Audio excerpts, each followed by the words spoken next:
2 மாதங்கள் கழித்து கரூர் சம்பவத்துக்கு பிறகு அந்த மக்கள் சந்திப்பில் அவர் பேசிய ஒரு 25 நிமிட உரை முதல் கட்டமாக உங்களுடைய பார்வை என்ன? அபத்தத்தின் உச்சம் அப்படின்னு ஒரு வழியே சொல்லலாம். வாந்தி எடுத்திருக்கிறாரு. அரசு குற்றம் சாட்டினதா?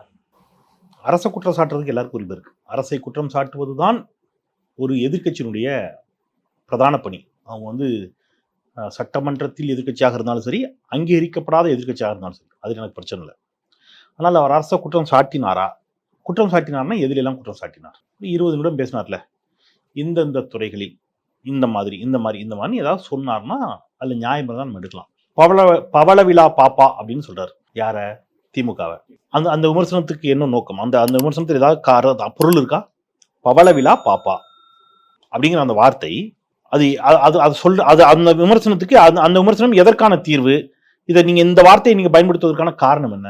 ஏதாவது இருக்கா?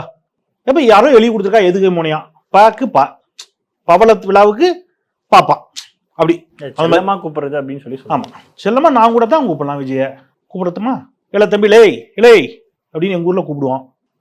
அந்த மாதிரி கூப்பிடுவோமா? செல்லமா பக்கி பயவில்லை அப்படிமோ. திருநெல்வேலியில கூப்பிடலாமா? அப்படி பொது வெளிக்கு வந்திருக்கீங்க சார், என்ன செல்லம்?